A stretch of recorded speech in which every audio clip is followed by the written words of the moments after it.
تقریر اگر آپ کو یاد ہوگی، میں اس لیے آگے نہیں بڑھ رہا ہوں، مجھے پتا ہے میں نے بڑی لمبی بات کی تھی، اس پہ بار بار دہراؤں گا نہیں، پچھلے سال کی ریکارڈنگ سنیے گا، اس پہ سب موجود ہے کہ کون ہے جعفر صادق۔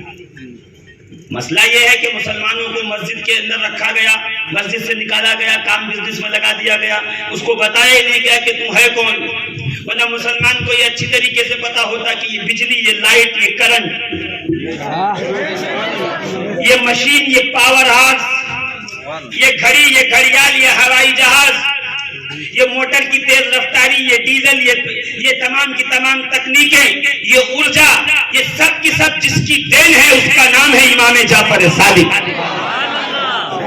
جس کے شاگردوں میں عباس ابن فرناس ہو، جو سب سے پہلا اوپن ہارٹ اور اوپن آئی سرجری کرے، جو اندلس میں 700 بیڈ کا ہاسپٹل بنائے، جو کٹے ہوئے پیٹ کا بلی کی اتلیوں کو سکھا کے ٹانکے لگائے، وہ ہے امام جعفر صادق کا شاگرد۔ سب سے پہلے نیڈل بنائے جس کے ذریعے رگوں میں، شریانوں میں دوائیں پہنچائی جا سکے، وہ ہے ابو الہیثم اندلسی امام جعفر صادق کا شاگرد۔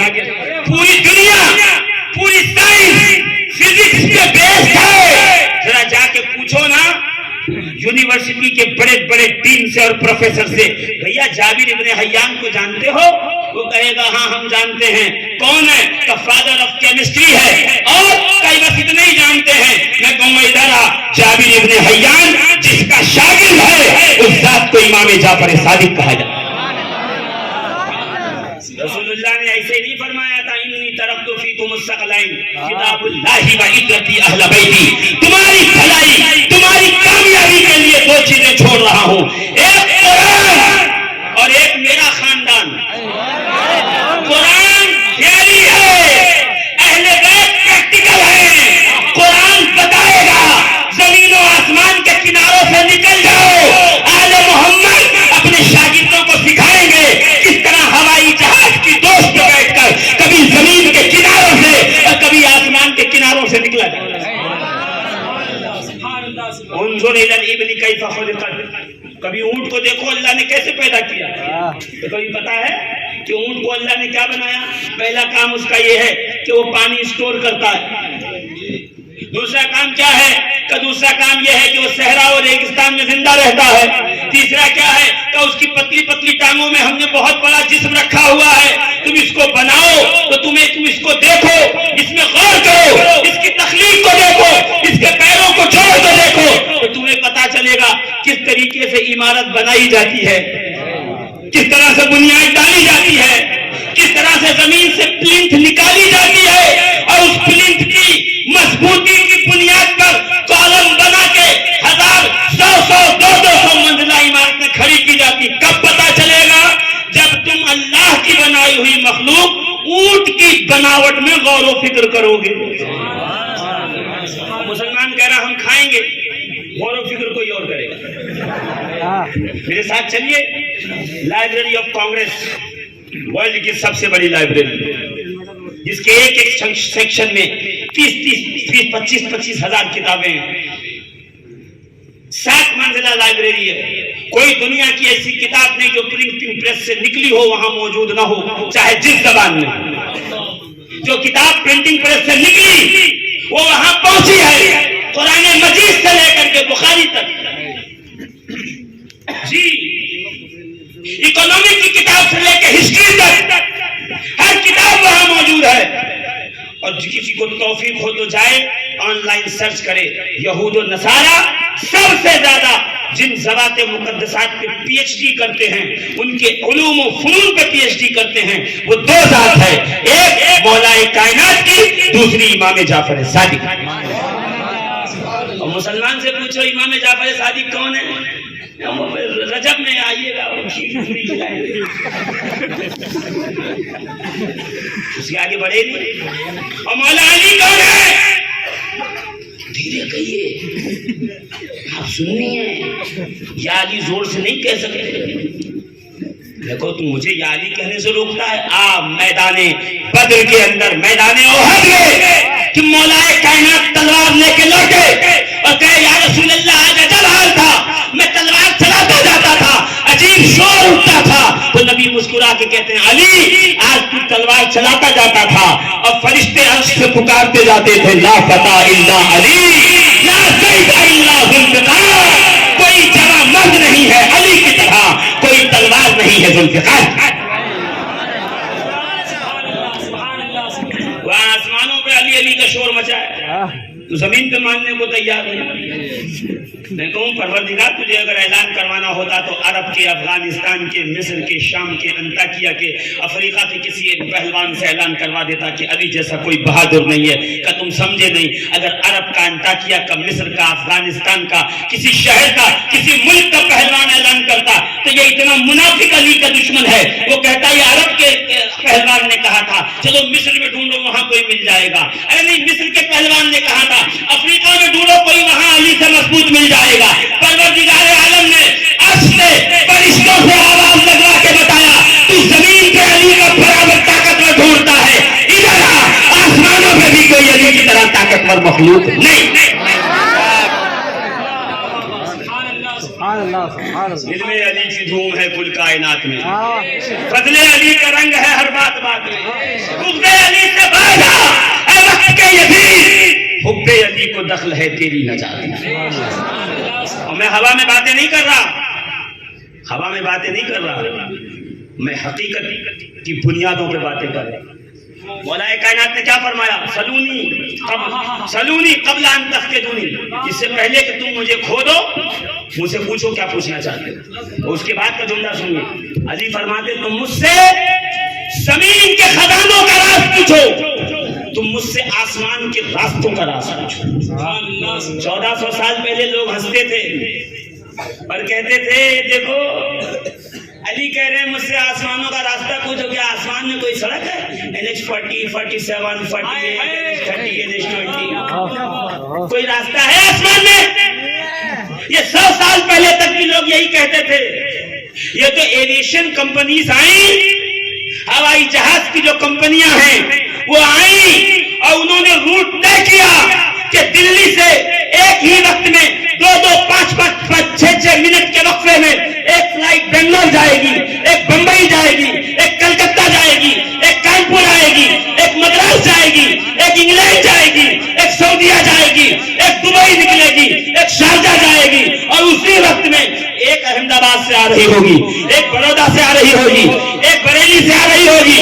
یہ آخرکار آسمانوں پہ یہ تمام فلائٹ اترتی ہے، اوپر جو ہے ڈپارٹ کرتی ہے، لینڈ کرتی ہے، یہ ٹکراتی کیوں نہیں، یہ آپس میں پھرتی کیوں نہیں؟ کہ مولانا تمہیں نہیں پتا ہے، تم کیا جانو جاہل آدمی، تم مولوی ہو، آؤ ایویشن کمپنی والوں سے پوچھو کس طرح سیٹلائٹ کے ذریعے ہر ایک کا روٹ الگ الگ طے کر دیا ہے کہ بنگلور کی فلائٹ اس روٹ سے جائے گی، لکھنؤ کی اس روٹ سے جائے گی، احمد آباد کی اس روٹ سے آئے گی، کبھی فضا میں ٹکرائے گی نہیں۔ پتا چلا علی نے اعلان کر کے بتایا مسلمانوں آؤ میں تمہیں آسمان کے راستے بتا دوں گا، کہاں سے تم کو اڑ کے جانا ہے، کہاں سے فضا میں جا کے تمہیں کمان کرنی ہے، کہاں سے تمہیں زمین پہ اترنا ہے۔ نعرہ تکبیر، نعرہ رسالت، نعرہ حیدری۔ بولا نہیں علی نے راستے بتاؤں، آپ نے مانا؟ علی نہیں کہا زمین کے خزانے بتاؤں؟ زمین میں کون سے خزانے؟ تیل سبحان اللہ ہے سعودیہ کے پاس، نکالے امریکہ، سبحان اللہ سبحان اللہ ہے سونا، گولڈ کویت کے پاس، نکالے جرمنی۔ یہ تو منہ ہے ہمارے، اور یہ تو سونا چاندی مائنس میں گھسنے کی بات ہے۔ یقین جانو اتنے ناکارہ ہیں یہ اسلامی ممالک کے لوگ، اتنے ناکارہ ہیں کہ اگر حج کے موقع پہ آسٹریلیا اور نیوزی لینڈ سے بکریاں اور بھیڑیں سپلائی نہ ہو تو 40-50 لاکھ حاجیوں کا حج ہو جائے، وہ قربانی کے جانور نہ ملے۔ کیا کیا؟ جبے پہن کے، اونٹ لگا کے مرسڈیز میں گھوم رہے ہیں، BMW میں گھوم رہے ہیں، فارمولا کارز یوز کر رہے ہیں۔ تمہیں اس لیے نہیں بنایا گیا تھا، تمہیں اس لیے بنایا گیا تھا کہ کار تم بناؤ، گاڑیاں تم بناؤ، موٹر تم بناؤ، کائنات عالم تمہاری ہتھیلی پہ قرآن کی صورت میں رکھی گئی تھی اور قرآن سمجھانے کے لیے تمہیں آل محمد دیے گئے تھے، نہ تم نے قرآن پڑھا نہ آل محمد کے قدموں میں آئے. آج یہ حال ہے، ہر کوئی جا کے تمہیں مار کے جا رہا ہے، چلا رہے ہو، پکار رہے ہو، المدد پکار کے تھک جا رہے ہو، آنکھوں میں آنسویں بند ہوتی جا رہی ہیں، بچیوں کی سسکیاں، بچوں کی آہیں، خون سے لپٹی لاشیں روز دیکھتے ہو، مگر کسی مائی کے لال میں دم نہیں ہے جو کھڑے ہو کے اسرائیل امریکہ کے خلاف بولے. کیوں؟ اس لیے کہ یہ جانتے ہیں جس دن ہم ان طاقتوروں کے خلاف بولیں گے اسی دن ہمارا حقہ پانی بند ہو جائے گا، یہ عیش و عشرت کی زندگی ختم ہو جائے گی، اور پھر ہمارے پاس سوائے کھجور اور بکری کے دودھ کے کیوں نہیں رہے گا، کچھ نہیں بچے گا. اس لیے کہ خدا کی نعمتوں کو ہم نے عیش پرستی میں ڈالا ہے، اللہ کی نعمتوں کی تلاش میں نہیں نکلے، اللہ کی نعمتوں کی کھوج میں نہیں نکلے، بلکہ اپنے آشیانوں میں بیٹھے ہوئے جن کو غلام بنا کے رکھا تھا آج وہ امام بنے ہوئے ہیں، آج وہ تمہارے پیشوا رہبر و رہنما. 1000 سال کا وقفہ گزر گیا. اٹھائیے تاریخ اسلام، اگر مسلمانوں نے نیل کٹر بھی بنایا ہو تو مجھے بتائیے، اٹھائیے. اسکول کی مخالفت ہم کریں، کالج کی مخالفت ہم کریں، یونیورسٹی کی مخالفت ہم کریں، انگریزی زبان کی مخالفت ہم نے کی. پہلی مرتبہ جب کافی انوینٹ ہوئی اور لوگوں کے سامنے آئی تو فتویٰ جاری ہوا کافی پینا حرام ہے. کیوں؟ کہ اس میں کیفین ہے، کیفین سے نشہ ہوتا ہے، نشہ حرام ہے، مثل شراب ہے. میرے پاس فتویٰ موجود ہے، اس زمانے کے لوگوں نے دیا. پھر ہوائی جہاز بنا، پھر فتویٰ آیا یہ ہوا میں اڑنا خدائی دعویٰ ہے، خبردار کوئی اس پہ نہ بیٹھے، حرام ہے. اور آج کوئی مولوی بغیر ہوائی جہاز سے چل نہیں رہا. ہلو، 25 تاریخ کو تشریف لائیے، کل فلائٹ کا ٹکٹ بنائیے.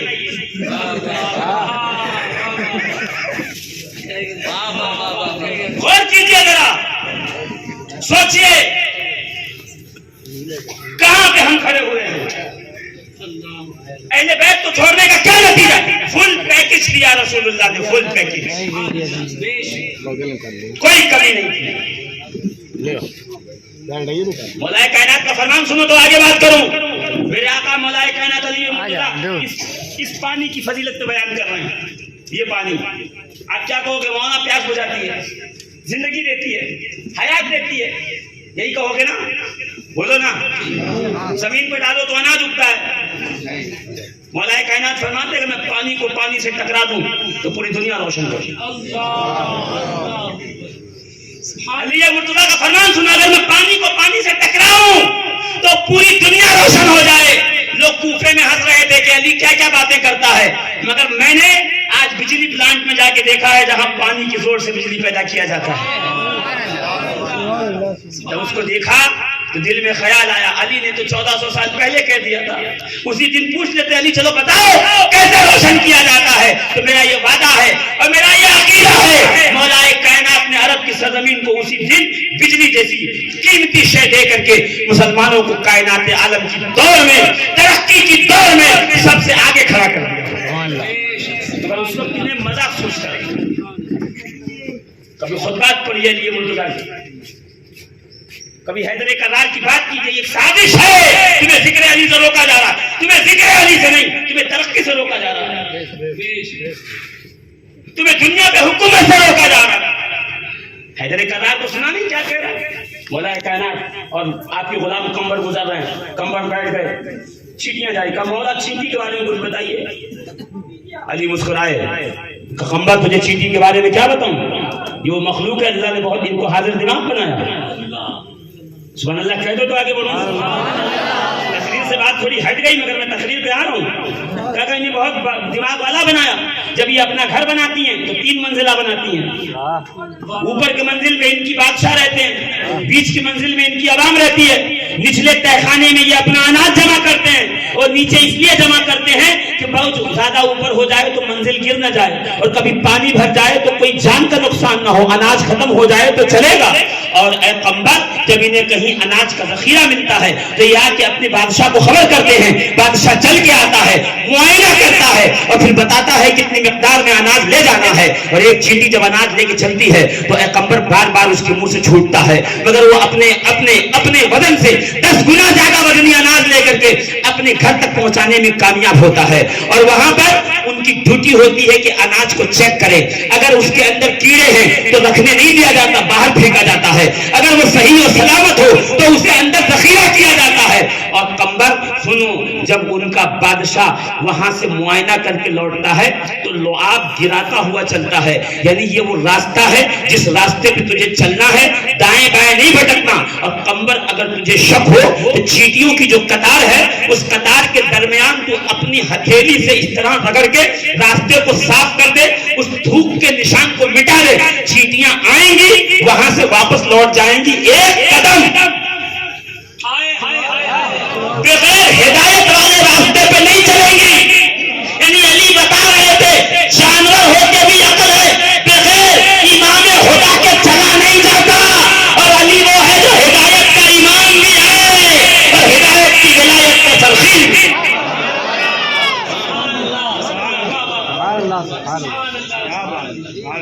یہاں بیٹھ کر سوچی تو صحیح تھوڑی. کبھی کئی چیٹیوں کی قطار جا رہی ہو نا تو آپ وہاں ایسے ہتھیلی سے رگڑ کے دیکھنا, اور نہ ملے تو مجھے فون لگا کے کہنا کہ آپ نے غلط کہا تھا, میں نے آزمایا ہے.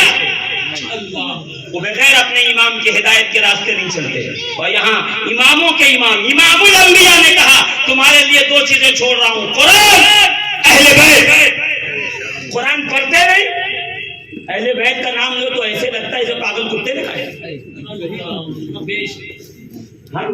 اہل بیت کا نام لو ایسے لگتا ہے کہ جیسے پورے جانور نے کاٹا ہو, سر جوڑ کے بیٹھ کے تمہارے خلاف سازشیں کرتے ہیں. اور میں کہتا ہوں سنو, پھانسی چڑھ جانا, روح نکل جائے, بچے مارے جائیں, سب کچھ برباد ہو, اہل بیت کا دامن مت چھوڑنا. ہدایت کے امام ہیں, وہ رسول کی آنکھوں کی ٹھنڈک ہے. اور نبی نے فرمایا ہے قیامت کے دن سارے جنتیوں کے درجے الگ الگ ہوں گے. جو میری اہل بیت سے محبت کرے گا اسے جنت میں میں اپنے درجے میں اپنے ساتھ رکھوں گا. سبحان اللہ, سبحان اللہ, سبحان اللہ. عزیزان ملت اسلامیہ غور فرمائیے, امام جعفر صادق کی کیا ذات ہے, علم کے دریا بہائے, پوری دنیا کے علم کے پیاسے ہیں. سنیے, 16 PhD ہولڈر یہودی اور عیسائی ڈاکٹرز نے امام جعفر صادق پہ ریسرچ کی ہے, اور وہ کتاب انہوں نے لکھا ہے. کتاب کا نام ہے سپر مین ان اسلام. نوٹ کر لو, جانے کے بعد سلام کے بعد سرچ کرنا یہ بک, اور اپلوڈ کر کے پڑھیے گا کہ غیر مسلموں نے, یہود و نصارہ نے امام جعفر صادق کے بارے میں کیا تاثرات عطا کیے. اس سے ایک واقعہ پڑھ دیتا ہوں کہ امام جعفر صادق سے ملاقات کرنے کے لیے ایک شخص مصر سے آیا. کہاں سے آیا, زور سے بولو, کہاں سے آیا, ایک شخص کہاں سے آیا, مصر سے آیا امام جعفر صادق سے ملاقات کرنے کے لیے, مصر سے. اچھا, مصر میں اس وقت علم الفلکیات, آسٹرولوجی کا علم بہت بلندی پہ تھا. چھوٹے چھوٹے بچے بھی جانتے تھے. تو ان کے یہاں بنتا تھا, وہ لوگ آفس میں گئے ہوں گے تو ایک گلوب بنا رکھا تھا, گلوب گول گھماتے لوگ, اس پہ دنیا کا نقشہ بنا ہوتا ہے, یہاں پانی ہے, یہاں امریکہ ہے, یہاں افریقہ ہے, یہاں بھارت ہے, یہاں دیکھا ہے نا گول, سب نے دیکھا ہے. وہ اس زمانے میں بہت چلتا تھا, آج سے 1400 سال پہلے.